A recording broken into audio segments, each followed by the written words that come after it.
नमस्कार प्यारे बच्चों, मेरा नाम Jogendra Singh, math lecturer, government model संस्कृति सीनियर सेकेंडरी स्कूल मोरनी हिल्स पंचकुला में कार्यरत हूं। आज के इस लेक्चर में हम 9वीं कक्षा के अध्याय 14 सांख्यिकी की एक्सरसाइज 14.4 करेंगे। अभी तक पिछले 2 लेक्चरों में हमने प्राथमिक आंकड़े, गौण आंकड़े, आंकड़ों का बारंबारता बंटन सारणी, वर्गीकृत अवर्गीकृत बारंबारता बंटन सारणी, उसके बाद आलेखीय निरूपण एक्सरसाइज 14.3 में हमने आलेखीय निरूपण किया, जिसमें हमने दंड आलेख और आयत चित्र के बारे में पढ़ा। अब हम आंकड़ों के बारे में ये जानना चाहते हैं, क्या हर बार हमें पूरे के पूरे आंकड़े ही समझने पड़ेंगे? क्या उनको सभी आंकड़ों को देखना पड़ेगा? क्या कुछ ऐसे आंकड़े हो सकते हैं जो सभी आंकड़ों का प्रतिनिधित्व कर सकते हैं? उन चीज़ों के लिए बिल्कुल कर सकते हैं। अगर हमें केंद्रीय प्रवृत्ति के जो माप हैं या उनके औसत हैं, अगर हमें उनका पता हो, अगर हम उनका अध्ययन करें, तो हमें इन चीज़ों का पता चल सकता है कि कुछ ऐसे आंकड़े हैं जो सभी आंकड़ों का प्रतिनिधित्व करते हैं। चलिए एक एग्जाम्पल लेके इसको समझते हैं। हमारे पास सिचुएशन क्या है? मैरी और हरी 2 बच्चे हैं। उन्होंने एक परीक्षा दी जिसमें 5 क्वेश्चन थे। मैरी के प्राप्तांक ये हैं, हरी के प्राप्तांक ये हैं। अब मैरी और हरी दोनों ये कहते हैं कि मेरा परीक्षा में प्रदर्शन अच्छा है। दोनों बच्चे ये कहते हैं। अगर हम मैरी के औसत लें, मैरी का औसत प्राप्तांक, तो हमारे पास क्या होगा? सबको जोड़ेंगे हम 10 + 8 + 9 + 8 + 7 बटे कितने हैं? 5 हैं। तो ये हमारे पास बन गया 42/5, 8.4। और हरी का औसत प्राप्तांक ये हमारे पास बना 4 + 7 + 10 + 10 + 10 बटे यहाँ पे भी 5, 41/5, 8.2। अब यहाँ पे मैरी कहती है कि मेरा जो औसत प्राप्तांक है वो ज़्यादा है, तो इसलिए मैंने परीक्षा में बेहतर प्रदर्शन किया। ये इनका औसत हो गया। लेकिन हरी कहता है कि अगर हम अपने नंबरों को अरेंज कर दें आरोही या अवरोही क्रम में, मान लीजिए आरोही क्रम में करते हैं, मैरी के क्या होंगे? 7, 8, 8, 9, 10, ये मैरी के हैं। और हरी के क्या हैं? 4, 7, 10, 10, 10। अब वो कह रहा है अगर मध्य में हम चलें, चाहे कहीं से भी चलें, मैरी के मध्य में अंक 8 हैं और हरी के कितने हैं? 10। तो वो कहता है कि मेरा जो माध्य है वो आपसे ज़्यादा है, मैरी से ज़्यादा है, तो मेरा जो प्रदर्शन है वो अच्छा है। इसके बाद भी मैरी नहीं मानती, तो फिर हरी ये कहता है, एक चीज़ और कहता है कि मैंने 3 बार जो हैं 10-10 अंक लिए हैं, ज़्यादा जो 10-10 अंक हैं वो 3 बार मैंने 3 क्वेश्चनों में लिए हैं, इसलिए मेरा प्रदर्शन अच्छा है। तो यहाँ पे हमने 3 चीज़ों को अध्ययन किया। पहला हमने किया माध्य, जिसको हम औसत भी बोलते हैं, माध्य औसत। दूसरा माध्यक। और तीसरा जो हमने किया है, जो बार बार जो चीज़ आ रही है, ज़्यादा बार जो आती है, उसको हम बोलते हैं बहुलक। इनको हम इस एक्सरसाइज में पढ़ने वाले हैं। माध्य क्या हो गया? माध्य का मैंने यहाँ पे फार्मूला अभी जो हमने किया है, इसका फार्मूला क्या होता है? सूत्र क्या है माध्य या औसत का? इसको डिनोट करते हैं x बार से। ये होता है सभी प्रेक्षणों का योग, सभी प्रेक्षणों का योग बटे कुल प्रेक्षण। जितने भी प्रेक्षण हैं, 2 हैं, 4 हैं, 5 हैं, उससे डिवाइड कर देंगे। सभी प्रेक्षणों का हमने योग किया और बटे कुल प्रेक्षण कितने हैं, ये हो गया। अच्छा, अगर हमारे पास जैसे हम इसको x1, x2, x3, x4 और x5 ले लें, ये प्रेक्षण है हमारे पास, तो इसको फार्मूले को ऐसे भी लिखा जा सकता है, ये होता है समेशन। सम मतलब योग, किसका योग? एक्स आई का। एक्स आई जहाँ पे आई की वैल्यू 1 से लेके n तक जितने भी हैं, n की वैल्यू 5 भी हो सकती है, 4 भी हो सकती है, 1 से लेके n तक। 5 होंगे तो 1 से लेके 5 तक हो जाएगा, 10 होंगे तो 1 से लेके 10 तक हो जाएगा, और बटे में n मतलब कुल प्रेक्षण कितने हैं, ये हमारा माध्य का फार्मूला हो गया। ठीक है। अब माध्य में ही अगर हमारे पास कुछ ऐसी सिचुएशन आ जाए कि हम अंक ढूंढ रहे हैं लेकिन 10 अंक 3 बच्चों के हैं, 8 अंक 5 बच्चों के हैं, 9 अंक 4 बच्चों के हैं, मतलब हमारे पास बारंबारता आ जाए। ये हमारे पास एक्स आई है और ये हमारी एफ आई। एफ आई होती है फ्रीक्वेंसी, फ्रीक्वेंसी का मतलब बारंबारता, जो बार बार आए। मान लीजिए 5 अंक आए 4 बच्चों के, 10 अंक आए 3 बच्चों के, 8 अंक आए 2 बच्चों के, 9 अंक आए 7 बच्चों के। तब आपने क्या करना है, आपने निकालना एफ आई एक्स आई। इन दोनों को मल्टीप्लाई करेंगे, गुणा करेंगे, 5 चौका 20, 10 तिया 30, 8 दूनी 16 और 9 सत्ते 63। अब प्रेक्षण हमारे ये 4 बार आए हैं, इसका मतलब क्या है, जो 5 नंबर है, 5 अंक है, वो 4 बार आए, 5 5 5 5, फिर 10 10 10, फिर 8 8, फिर 9 9 9 9 9 9। तो बारंबारता ये होगी हमारे पास, मतलब 4 3 7 और 2 9 और 7 16 हमारा जो है वो उसका क्या हो गया, कुल प्रेक्षण हो गए। इसको हम समेशन मतलब योग, किसका, प्रेक्षणों का योग, ये प्रेक्षण हो गए हमारे पास 16।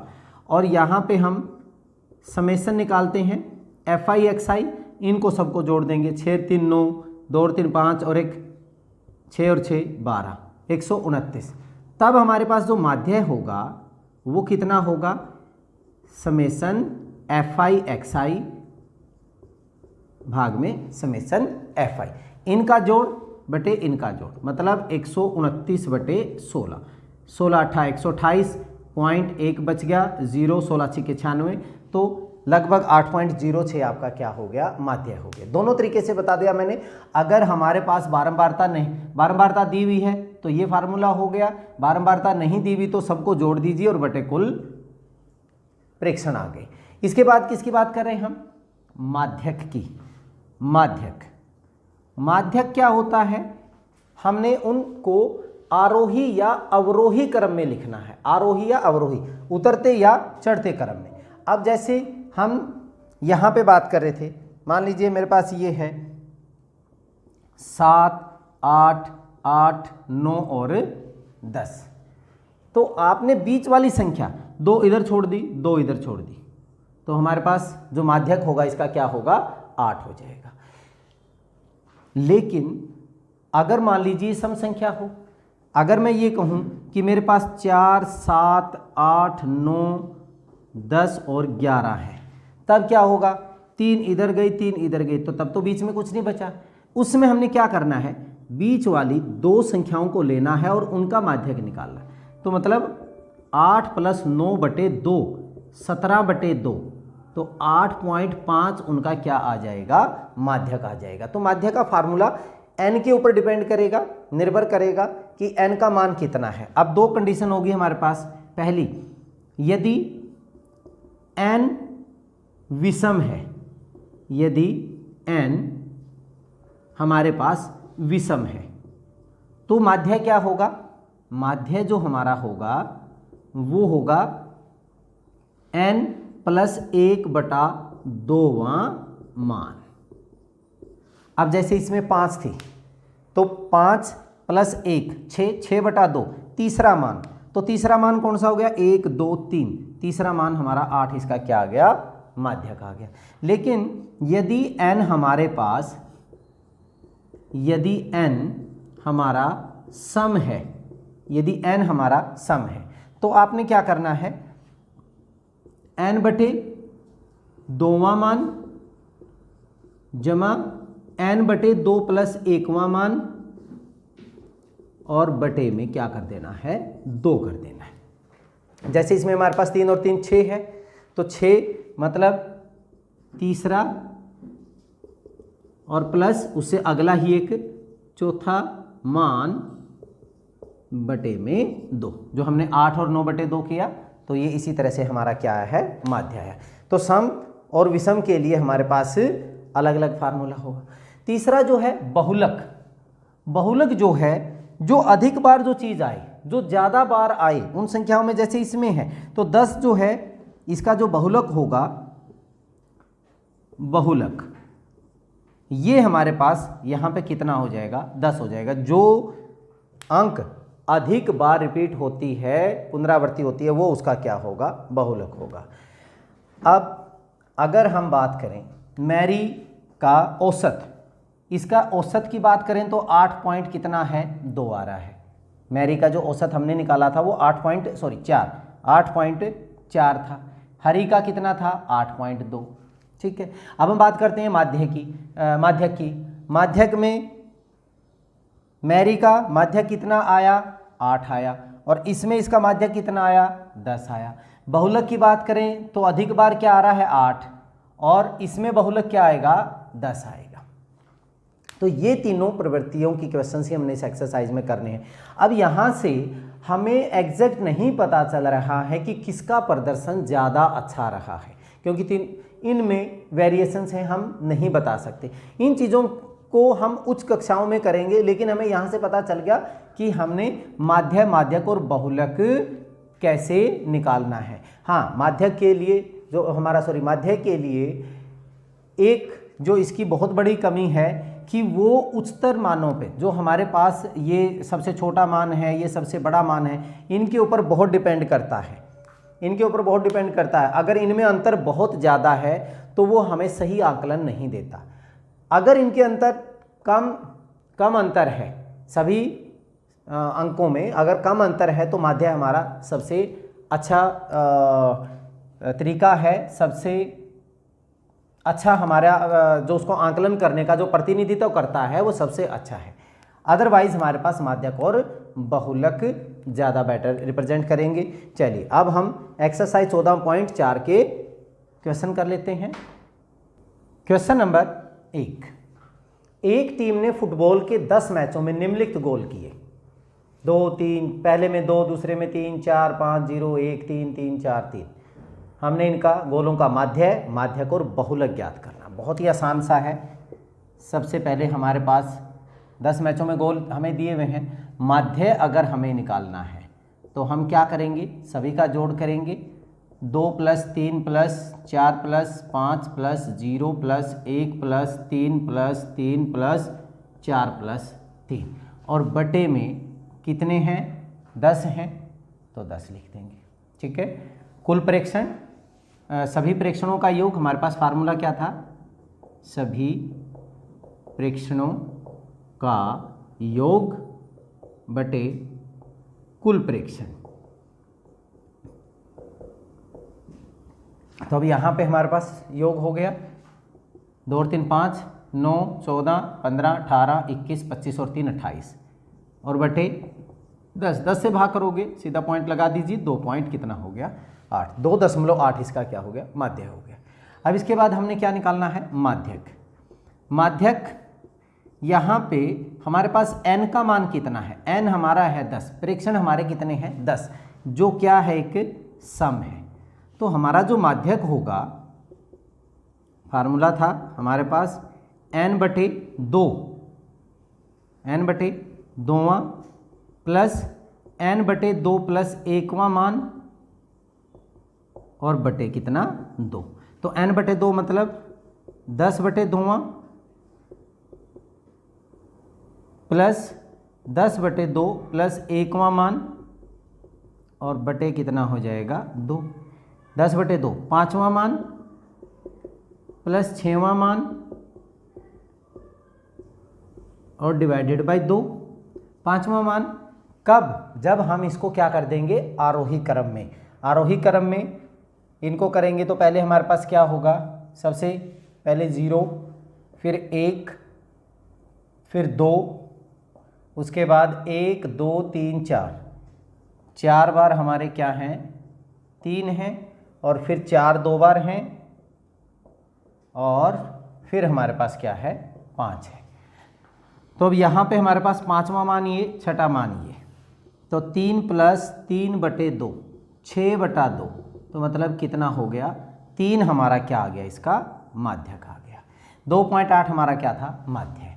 अब और क्या निकालना है इसमें, लास्ट बहुलक। तो बहुलक जो चीज़ अधिक बार रिपीट हो रही है, इसमें अधिक बार कौन सी आ रही है, 3 आ रही है, तो इसका बहुलक कितना हो गया, 3 हो गया। बहुत ही आसान से हैं। चलिए अब नेक्स्ट क्वेश्चन करते हैं। क्वेश्चन नंबर 2, गणित की परीक्षा में 15 विद्यार्थियों ने 100 में से निम्नलिखित अंक प्राप्त किए। ये अंक दिए हुए हैं, इन आंकड़ों के माध्य, माध्यक और बहुलक ज्ञात कीजिए। सॉल्यूशन, इनको हम पहले आरोही क्रम में लिख लेते हैं। आरोही क्रम में लिखने पर तो हमारे पास क्या हो जाएगा, सबसे पहले यहाँ पे हमें 3 की लाइन में कौन सा दिख रहा है, 39, ठीक है, ये ख़त्म हो गया। अब उसके बाद 4 की लाइन में हमें 40 40 40 40 2 बार हो गया, ये भी कैंसिल हो गया। उसके बाद 41 दिख रहा है, तो ये हमने 41 लिख लिया। उसके बाद हमें 42, तो 42 हो गया। अब 4 की लाइन में हमारे पास 46 है और 48 है, तो मैंने पहले 46 लिखा और फिर 48 लिखा, ठीक है।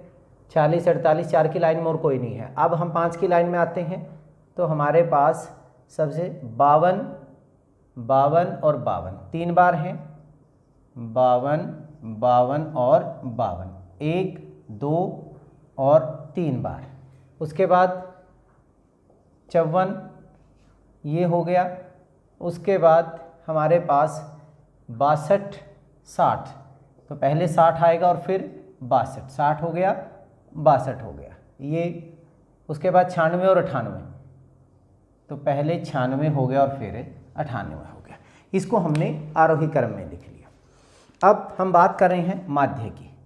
तो माध्य का फार्मूला हमारा क्या था, समेशन xi i = 1 से लेके n तक और xi और बटे n, n मतलब टोटल कितने हैं, इन सबको जोड़ना है हमने। जोड़ेंगे तो 39 + 40 + 40 + 41 + 42 + 46 + 48 + 52 + 52 + 52 + 54 + 60 + 62 + 96 + 98, और टोटल कितने हैं हमारे 15 हैं। तो डिवाइडेड बाई हमने किसके कर दिया, 15 के। अब जोड़ें इनको, 9 और 1 10, 2 12 और 6 18 और 8 26 और 2 28 30 32 36 और 2 38 और 6 44 और 8 52, 52 हो गया। हासिल के हो गए 5 5 और 3 8 8 और 4 12 और 4 16 20 24 28 32 37 42 47 52 6 58 64 और 9 73 और 9 82, तो 822 बटे हमारे पास कितना हो गया, 15 हो गया। 15 पंजे 75, कितना बचा 7 72 हो गया। फिर 15 चौके 60, 12 बच गए और 15 8 120, तो 54.8 हमारा क्या हो गया, माध्य आ गया। आसान था। अब हम बात किसकी कर रहे हैं, माध्यक की। अब माध्यक के लिए हमारे पास यहाँ पे n संख्याएं कितनी हैं, विद्यार्थी कितने हमारे 15, जो हमारे पास क्या है, एक विषम संख्या है। विषम है तो हमारा जो माध्यक होगा वो क्या होगा, ये होगा n + 1/2 मान। n 15 है तो 15 + 1/2 मान, और 15 + 1 16, 16/2, मतलब 8वां जो मान होगा हमारा, चाहे अवरोही से ले लो चाहे आरोही से ले लो, वो हमारा माध्यक होगा। 1 2 3 4 5 6 7 8, तो ये हमारा क्या हो गया, माध्यक हो गया। तो माध्यक हमारा आ गया 52। अब हम बात कर रहे हैं बहुलक की। ये भी बहुत ही आसान सा है। बहुलक में क्या है, जो ज़्यादा बार, सबसे ज़्यादा बार कौन सा आया है इसमें, 52 ही सबसे ज़्यादा बार रिपीट हो रहा है, तो बहुलक हमारा हो गया 52। ये था हमारा क्वेश्चन नंबर 2, आसान सा था। चलिए अब नेक्स्ट करते हैं क्वेश्चन नंबर 3। निम्नलिखित प्रेक्षणों को आरोही क्रम में व्यवस्थित किया गया। ये आरोही क्रम में पहले ही लिखे गए हैं। यदि आंकड़ों का माध्यक 63 हो तो x का मान ज्ञात कीजिए। माध्यक हमें पहले ही दिया हुआ है। इसका जो हल है, माध्यक का जो मान है वो हमें कितना दिया हुआ है, 63। अब यहाँ पे 1 2 3 4 5 6 7 8 9 10, n का मान हमारा कितना है, 10, जो एक सम संख्या है। तो माध्यक हमारा क्या होगा, formula n/2 plus n/2 plus 1वां इन मानों का प्लस करके और 2 से भाग कर दें। n 10 है तो 10/2 मतलब 5वां प्लस 6वां मान बटे 2, 5 प्लस 6, 6वां मान बटे 2। तो अब 5वां मान कौन सा, 1 2 3 4 5, 5वां मान हमारा x है, 6वां मान हमारा x प्लस 2 और बटे 2। और ये माध्यक का मान हमें कितना दिया हुआ है, 63। 2 से इधर गुणा करेंगे तो ये कितना हो गया, 126। यहाँ पे हो गया 2x प्लस का 2, 2 इधर जाके घटा दीजिए, कितना हो गया 124। यहाँ पे हो गया 2x, तो x बराबर 2 इधर जाके भाग करेंगे तो कितना हो गया 62। तो x का मान हमारा कितना हो गया, 62 हो गया। बहुत ही आसान सा क्वेश्चन था। चलिए अब क्वेश्चन नंबर 4 कर लेते हैं। क्वेश्चन नंबर 4, आंकड़ों 14, 25, 14, 28 इन सभी आंकड़ों का बहुलक ज्ञात कीजिए। तो जो ज़्यादा बार आए, अब अगर मैं सबसे छोटा हमारे पास क्या है, 14 है, 14 कितनी बार आया, 1 2 3 और 4, मैंने 4 बार लिख लिया, ये कैंसिल हो गया ताकि इजी रहे हमने बार बार देखने। उसके बाद हमारे पास 17 है, 17 एक बार है, 18 1 2 3, 3 बार लिख लूँ मैं। उसके बाद फिर 22 है, फिर 23 है, फिर 25 है और फिर 28 है। ठीक है, अब सबसे ज़्यादा बार क्या आ रहा है, 14, तो हमारा बहुलक कितना हो जाएगा, बहुलक बराबर है 14। ये था हमारा आसान सा क्वेश्चन। चलिए नेक्स्ट करते हैं क्वेश्चन नंबर 5। निम्न सारणी से एक फैक्ट्री में काम कर रहे 60 कर्मचारियों का माध्य वेतन ज्ञात कीजिए। वेतन 3000, कर्मचारियों की संख्या 16, मतलब 16 कर्मचारी 3-3 हज़ार रुपये ले रहे हैं, 12 कर्मचारी 4-4 हज़ार रुपये ले रहे हैं, 10 कर्मचारी 5,000 रुपये ले रहे हैं। तो ऐसे ये 60 कर्मचारी दिए और उनके वेतन दिए हुए। तो हम क्या निकालते थे, ये हमारे पास क्या है, FI फ्रीक्वेंसी, कितने कर्मचारी ले रहे हैं, और ये हमारा है XI कितना वेतन ले रहे हैं। हमने निकालना था FI XI। क्या FI XI की गुणा करेंगे, 16 तिया 48, तो 48,000 16 बंदों का हो गया, 12 चौके 48,000, 10 को 5 से गुणा करूँगा तो 50,000 हो गया। इसके बाद 8 को इससे करेंगे तो 8 6 का 48,000 हो गया, 6 को 7 से करेंगे 42,000, इसके बाद 4 को करेंगे 4 8 32,000 और 3 को 9 से करेंगे 27,000 हो गया, और फिर 10 को 1 से करेंगे तो 10,000 हो गया।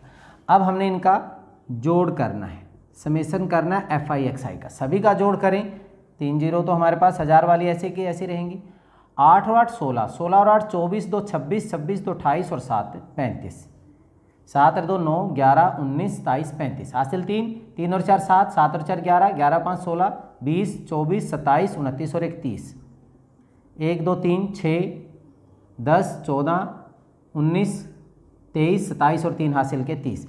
तो ये हो गए हमारे पास 3,05,000 रुपये।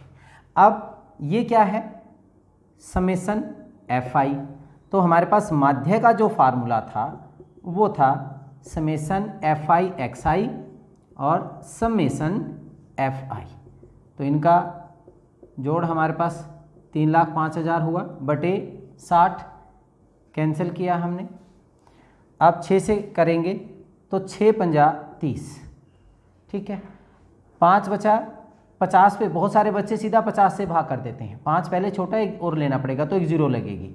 6 अठे 48 हासिल, कितने बच गए, 2 बच गए, फिर 20 हो गया, 6 तिया 18, 2 बच गए, 6 तिया 18, 6 तिया 18, तो इतने रुपए जो हैं इसका क्या हो गया 5083.33, इसका क्या आ गया, माध्य आ गया। आसान सा था। चलिए नेक्स्ट करते हैं। क्वेश्चन नंबर 6 आपकी एक्सरसाइज 14.4 का अंतिम प्रश्न है। निम्न स्थिति पर आधारित एक उदाहरण दीजिए। माध्य ही केंद्रीय प्रवृत्ति का उपयुक्त माप है। इसके लिए बहुत सा आसान सा, वो आपकी कक्षा में ही है कि सभी बच्चे, एक कक्षा में जो बच्चे हैं लगभग एक जैसी ही ऊंचाइयों के होते हैं, लंबाइयों के होते हैं, ठीक है। तो हम कह सकते हैं कक्षा के बच्चों की ऊंचाइयाँ या लंबाइयों, ऊंचाइयों, हाइट का औसत, जो माध्य है इसमें औसत माध्य जो है वो इसमें बेस्ट उपयुक्त माप है, क्योंकि इनमें बहुत ज़्यादा डिफरेंस नहीं होता। और जो हमारा माध्य है वो हमारी बहुत बड़ी वैल्यू जो सबसे एक्सट्रीम पे होती हैं, सबसे छोटी वैल्यू, उनसे इसको बहुत ज़्यादा प्रभावित करती हैं, तो वो डिफरेंस आ जाता है इस वजह से। लेकिन यहाँ पे तो जब हम हाइट की बात करते हैं तो हाइट में लगभग उस कक्षा के सभी बच्चे लगभग एक जैसे ही होते हैं, तो ये उसके लिए सबसे उपयुक्त माप है माध्य। दूसरे में माध्य केंद्रीय प्रवृत्ति का उपयुक्त माप नहीं है, जबकि माध्यक एक उपयुक्त माप है। तो हम यहाँ पे कह सकते हैं, मान लीजिए हमने एक पेंसिल ले ली, पेंसिल, रबड़, मैच बॉक्स, बॉल और एक हम मान लेते हैं कुर्सी। कुर्सी के वजनों का, के भारों का माध्यक। तो इसमें हमारे लिए माध्य उपयुक्त नहीं होगा, इसमें माध्यक जो माप है वो अधिक उपयुक्त होगा। सभी अलग अलग चीज़ें हैं और उनका जो भार है उनका हमने, कोई बहुत कम है, कोई बहुत ज़्यादा है, पेंसिल का तो बहुत कम हो जाएगा, कुर्सी का बहुत ज़्यादा हो जाएगा, तो उसमें बहुत ज़्यादा डिफरेंस आ जाता है। वहाँ पे माध्य हमारा उपयुक्त माप नहीं है, कौन सा है, माध्यक उपयुक्त माप होगा। तो ये थी हमारी एक्सरसाइज 14.4, ये पूरा चैप्टर आपका कंप्लीट हो गया। चलिए इसमें आज हम यहाँ तक ही, अगले लेक्चर में किसी अन्य चैप्टर के साथ मिलते हैं, तब तक के लिए धन्यवाद।